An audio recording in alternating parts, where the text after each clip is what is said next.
Joe, what did you think of Last Guardian?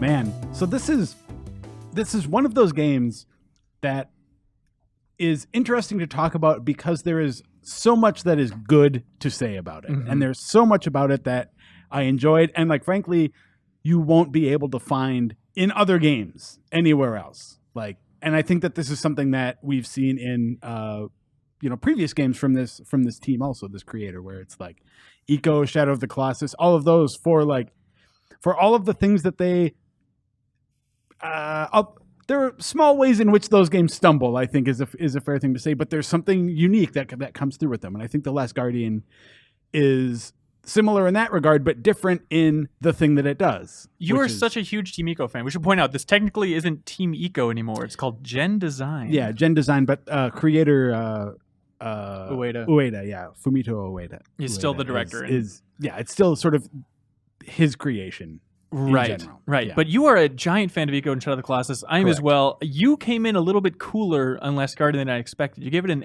8. It's a great score, but... So where the problem comes in, first of all, I want to talk about what's good. Okay. And then we'll get to that. Sure, absolutely. Because what's unique and impressive about this game is that it sets out to basically form a bond between you as a player and this like fictional mythical creature. Ico is or Trico rather, is the name of this beast, and it's kind of like a griffin or a manticore or something, right? It's got manticore. What's a manticore? These are mythical beasts that are combinations of other things. It's like they'll have like a snake for a tail and like lion's head or whatever. And have wings. Point being, it's kind of a bird, dog, cat thing. It's like a platypus. It's almost like you've been seeing trailers for it for almost 10 years now. Yeah. Almost. Anyway. So the way it creates that bond is really interesting because like they just have so many lifelike animations and movements and behaviors. It's clear that the people on this team just spend hours watching their cats and dogs do things around the house, because, amazing animation work with this game. Yeah, that gives this creature a kind of like believability and life that makes it easy to connect. And Hanson, I know that you're a fan of Aggro and Shadow of the Colossus as a character in a sense. Yeah, I got years of crap for saying that it's like one of the characters in video games that I felt the most attached to. And everyone's like, "Oh, it's a stupid horse. What are you talking about?" It's like, no, I feel a real bond with that dumb thing. Yeah, and that is what they're expanding on with The Last Guardian, I think. Yes. Because Aggro you feel, I think, a bond with, and even Yorda in Ico, because you just spend a lot of time with that character. And just by nature of spending time, I think that there's a connection that forms. And there's also like a helpfulness through the gameplay. Like it needs you, you need it. That's really important. Yeah. I think with Trico they go above and beyond by doubling down on like a cooperative thing, like a back and forth, helping each other out, and all of that. So that is the amazing thing about The Last Guardian. I feel like Trico is the most effective AI I've ever experienced in a game. Maybe there's more complex, maybe some Call of Duty bosses, technically more layers of code, but as far as like convincing you that this thing is real and making you care about it, it's the most effective use of intelligent AI in a game I've ever seen. Just constantly amazed by what it does. And there's certainly areas, which we'll get to later on, where it can be frustrating, but you spend at least the first half of that game like, can it do this? Is it do?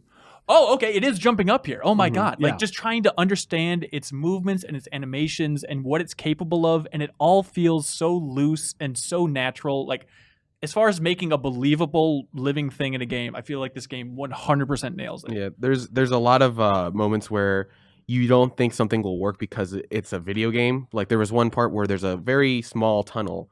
And I figured, it's way too big. Like in order for it to fit in this tunnel, it would have to squeeze in. Like I could see it fitting, but it would have to squeeze in really tightly. And they do a lot of those ones. It's like, yeah, he's gonna go in there and he's gonna like struggle a bit, but he's gonna make it in that tunnel because he would be able to make it in. There's not like, okay, I know that because this area is this size, he's gonna be able to not make it in, or like there's not the equivalent of like chest high cover or something like that. And by the way, we're going to be on super strict lockdown for no spoilers for this game. Oh, yeah. So don't worry about it if you're listening. I don't even want to give away any specifics about anything. We're going to have the most vague conversation imaginable. I absolutely promise you that. I mean, things like what Suriel just said. There are kinds of situations, but I don't think we're going to give away any puzzles or specifics. Yeah, but so it felt more like Ico than I was expecting going through. It's very much an eco structure with those moments of just, awesome in a literal sense, just awe-inspiring moments that Shadow would definitely bring about, where you just see the scale of these things, just like, oh my God. And it comes in this case of like,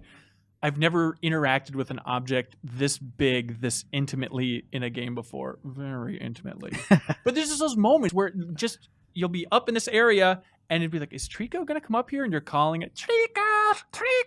And then it jumps up, and just seeing this big thing move so natural right next to you in a game, and knowing that you are fully capable of interacting with it at all times, including like really crazy cinematic stuff, and you still have full control of all that. I just feel like this game absolutely nails it. Yeah. The ways in which the game is unscripted but feels scripted, I think is really impressive. Like I showed a friend this game the other day, and he had trouble believing that, like, no, this is just how Trico moves through the environment. This is just how it makes it jump. You can have it jump down and it'll jump back up again if you want it to, and like the idea that this is not something that had just sort of been predetermined, but is just sort of a reactive way of like moving around the world. And it gives the player so much control too. Like, you're subtly triggering so many things, but it's always within your control without spoiling things. You know what I mean?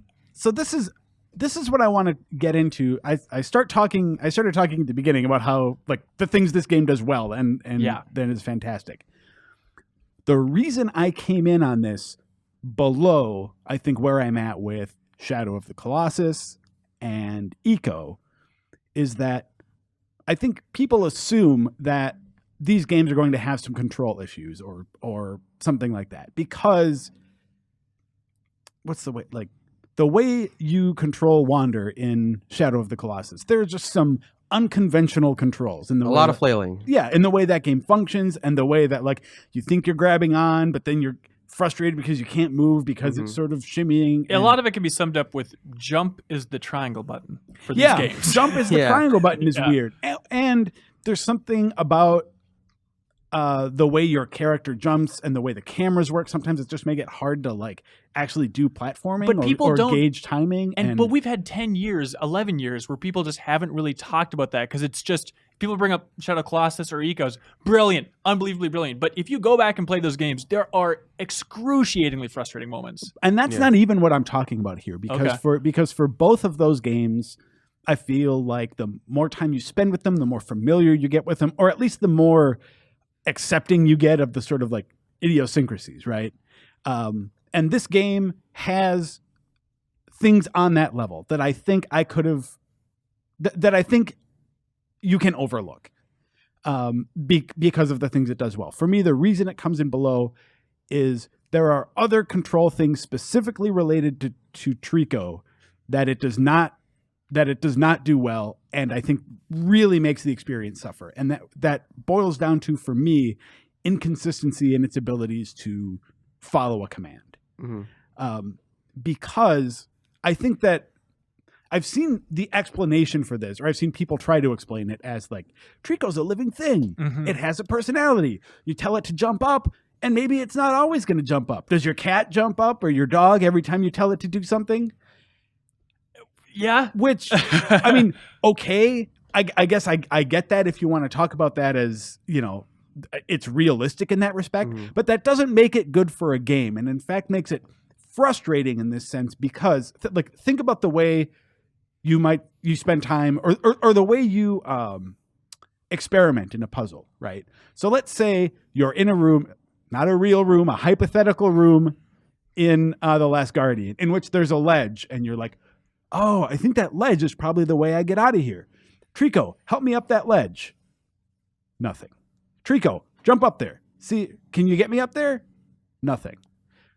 It's just taking a big old dump in the corner. Yeah. You try it a couple times, it doesn't do something, so then you're like, okay, well, it must be somewhere else. So then you spend 5 or 10 minutes like jumping around, like going in other things, backtracking to previous rooms, trying to see if you missed something. And it turns out you didn't miss anything. Trico just wasn't doing what you told it to. Yeah, and there's a way to command it that's like Like there's different ways to command it. So there's one where you're on the thing and you press R1 in a direction and he'll point and it's like, oh, go there. Mhm. But there's a thing where if you hold down the R1 button, he'll like do like a standing running in place thing and he'll It's point very that cute. way. And Yeah. I throughout my entire time with the game, I wasn't sure if like there was a huge difference between those two commands, if like one of them was more forceful than the other, or if it was like having to work through those two different kinds of like control of that of Trico was kind of like a weird thing that Yeah, everything in this game feels very analog, if that makes sense. Everything's on a spectrum. It's not like if I do this specific way, this exact thing will happen. But when you're trying to solve, maybe this is a stupid analogy, we're trying to solve like digital puzzles. Like there's one solution to this. There is a switch you have to stand on. Right. Yeah. And there's just a mixing gray paint of analog thoughts and emotions and controls and actions and commands. That's this game in a nutshell. Yeah. And that's why it gets frustrating. And I really wish that there had been like you could have used the Trico has personality excuse if you made it apparent that the reason Trico wasn't obeying you was because it was choosing not to, right? Like, let's say you say, Trico, jump up there. And it sort of gives you a strident or defiant sort of, raises its neck and sort of just stares at you like, nope. Mm-hmm. But it doesn't respond. It doesn't do anything special. It just doesn't do anything. Looks believable not doing anything, but doesn't technically do anything. Right. So I think that is the biggest drop ball in this because like, here's another example that is problematic and that's like there's a part where there is like a multi-jump sequence with a larger jump at the end. So I'm on Trico's back, jumping the whole way. I get to the final jump and he's just sort of standing there looking up. And I'm like, go, up there. And instead of doing the final jump, he turns around and does the whole sequence back to the starting point with me pointing back to where we should be the whole time. Which then makes you think, well, wait a minute, am I not supposed to be going to that area yet? Exactly. Yeah. Exactly. And then we finally get back there, and on the first try, he makes that final jump like he was supposed to, or I don't know what pronoun to use for Trico, but point being, those kinds of situations just, like Ben said, lead to this fuzzy solution where even if you think you know what you're doing, and even if you're doing it right, it might not work. Yeah, every area in this game I would walk into and just have to scour it, trying to figure out what is going on. And it did happen a handful of times where the first solution that I thought was a solution I would try, Trico was not really reacting, and then I move on and be like, oh no, I was right immediately. Okay, but this is not Naughty Dog-esque design. You aren't going to see the clear handholds pop out and know exactly where to go. It is a lot of confusion. I personally erred more on the side of maybe I wasn't as rushed in my playthrough of this game, trying to get it out for review or anything like that. But I erred more on the side of I'm okay relaxing and just setting a different tempo for this entire game experience. And Trico's not going to listen to me all the time. It's going to be a little bit strange. But if I just put that part of my brain to it's a living creature, I still absolutely loved it. Like there's still the situations where you say, Trico, jump over here. And he will start to crouch down and do something weird with his shoulders. And then it's just a minute of just watching this Trico thing's shoulders move. Like I think it's animating in a way where it's going to jump. And I understand gamers are going to be frustrated with that at times. But if you can just put it in the camp of this thing is fully AI, it is a weird pet, you have to live with its idiosyncrasies, it's not unbearable. I will say that to speak to the sort of it's an animal, so it's not going to obey you. That only works if they have animals also have intuition.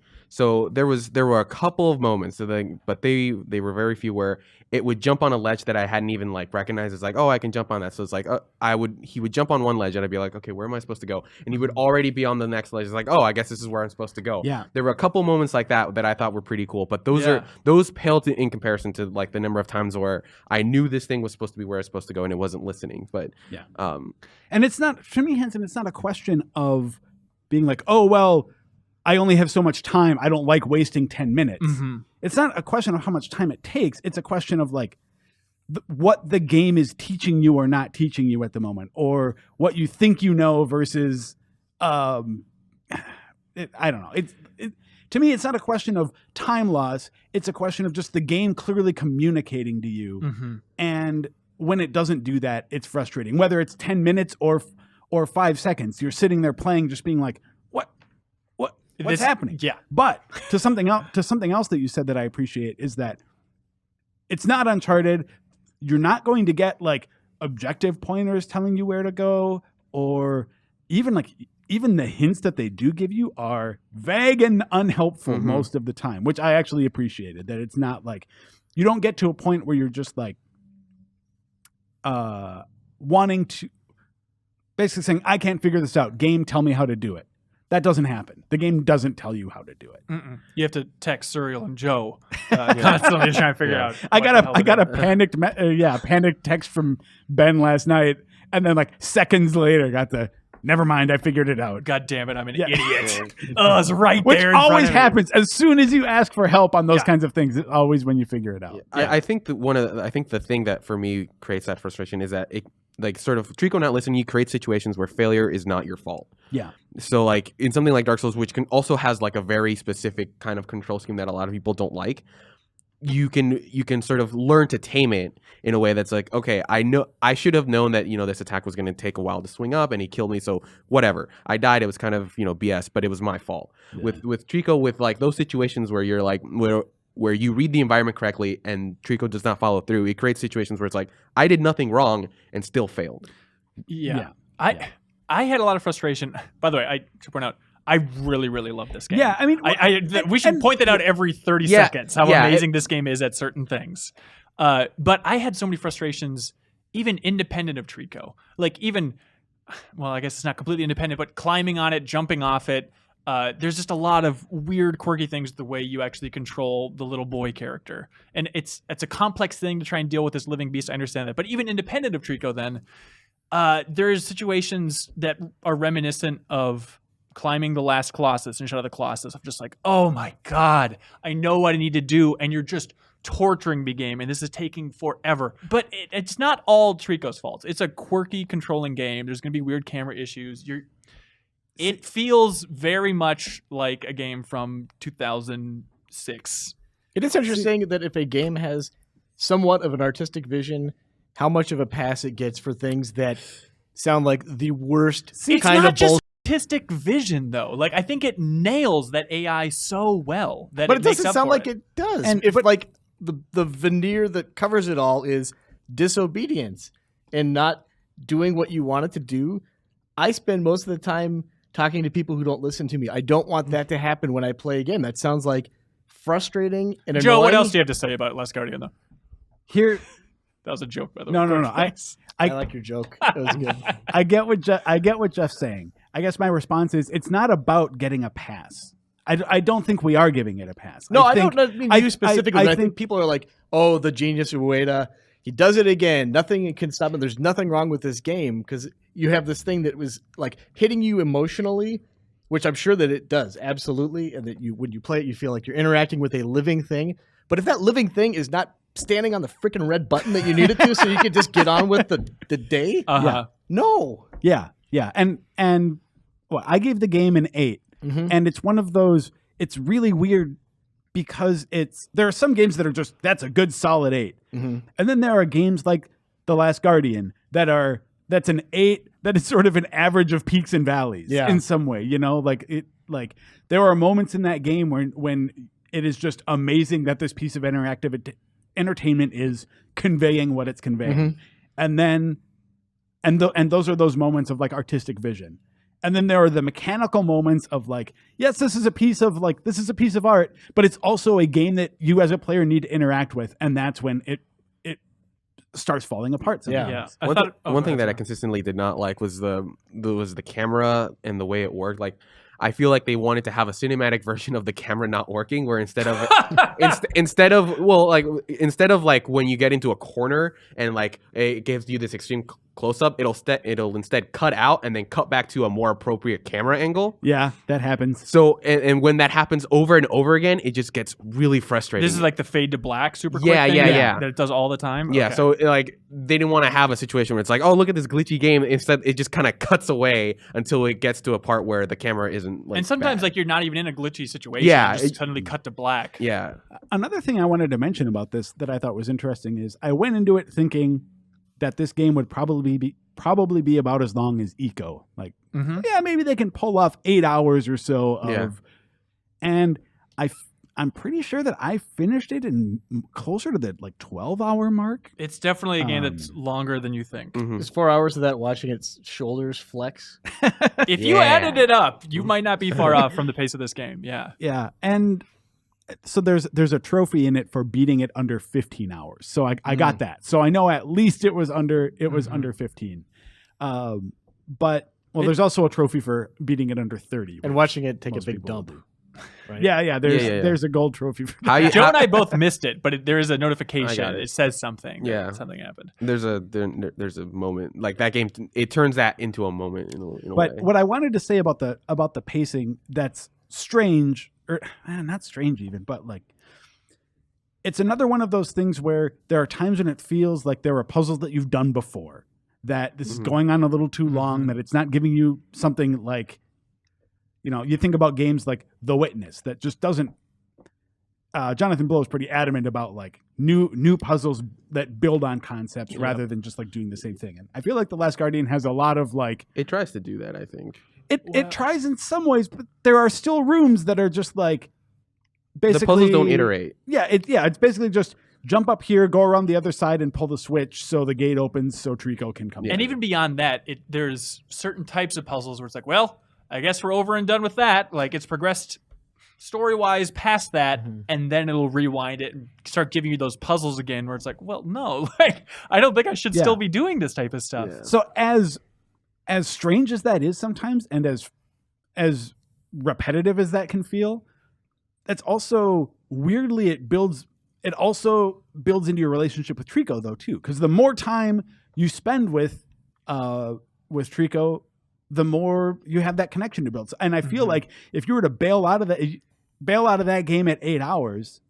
you'd still like have a connection with it, but at the same time you wouldn't have that extra time that cements it in there. So I don't know that it's necessary, but it's also not useless. Yeah, I hear you. Something that really stood out to me, and I wonder how much of it is just this game being in development so long that they just have more time to put this kind of stuff in. It's definitely a Team Ico style game. Very subtle, incredibly beautiful, really moving. But they tell you a little bit more than I was expecting in this game. I was Like, wondering It's a lot more expositive. I don't want to say a lot more, but it is more expository, and there are more straight up like cutscenes in the game. Yeah, not many. Don't expect too much of that. Yeah. But even little stuff like they will put subtitles on. I know like an Ico and the international version had subtitles and whatnot. It feels a little bit like that, where it's like, I don't need to know the exact words that the boy is saying, because they'll subtitle stuff just like the boy would be saying, hey, I'll be right back, Trico, stay here. Like I could have picked up on that. Can you turn those off? No option. Some of those you don't need, but some of them I think are helpful just for, I mean, like you said, for explaining some of the story. You don't need, hey, Trico, I'll be right back. But maybe you do need like, I awoke later not knowing where I was and blah, blah, blah, Right. There's I wish we would have scaled it back a little bit. And then in that same front, they probably get a lot of feedback that the controls can be frustrating. And it seems like their solution is show a button prompt through so much of this game. Like they throw the PlayStation 4 controller on that screen so much in the game, even to the point where it's like, give me 30 seconds to try before you tell me what to do, because they'll show you like some new mechanic and then right away it's a button prompt. Even when some of those mechanics can be emotional and I want to experience it on my own, it's just this tutorial button prompt in my face again, and there's no way to turn that off either. Are you sure? And speaking didn't of see it. options, did you guys figure out what the midnight mode is? I think that's just for audio, just Is it? Okay. making it more flat, so the explosions are less loud, because there's Okay. explosions aplenty in this game. All day. Like Yeah. I feel like this game would have been as monumental this is probably simplistic to say, but as monumental as Ico and Shadow of the Colossus, if it would have come out in 2007 or whenever it was originally supposed to come out. Do you feel like the genius of this game now has an asterisk because it feels dated, or instead of ahead of its time, it feels behind its time now?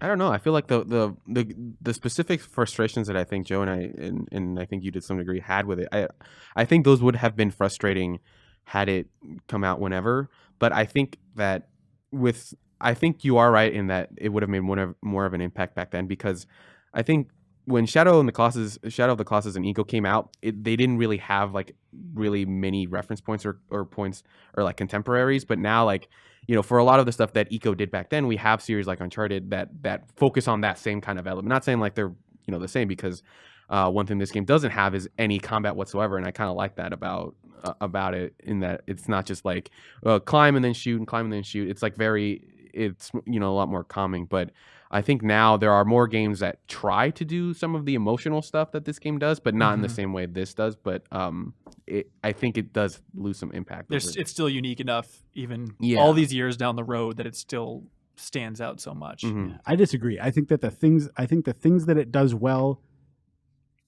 have barely been touched on in the years since Shadow of the Colossus, and that the things it does poorly were being done poorly in the games prior to it, for the most part. So, like, I mean, I don't think it would have been more impactful then than it is now. I think that it sort of exists in a vacuum, and you know, some of the stuff Ueda said that it didn't change design-wise when it made the jump from PS3 to PS4. There are certain things, though, in that game where I cannot imagine how they would have pulled it off on a PS3. Like, I think... You're not with me, Joe? No. You think they could have pulled off everything on PS3? Mm-hmm. I think... I think visually there are some things that it benefits from the PS4 on. Still chugs a little bit on PS4, even though. Yep. Frame rate's a little bit choppy here and there. But, I mean, point being, I think all of it could have been done before, including key moments and like... If anything, I would say that the PS4 helps just like graphically and being able to like make the world seem real and make Trico sort of seem more realistic. Yeah. Thank you so much for watching this excerpt from the Game Informer Show podcast. You can click right here if you want to subscribe and listen to the audio version of the full show. Full episodes air every Thursday, and they feature Game Informer editors sitting around talking about the biggest reviews, previews. We talk about exclusive impressions of Game Informer's cover stories. We have long-form developer interviews. Everything that's great in gaming. So every Thursday, be sure to check it out.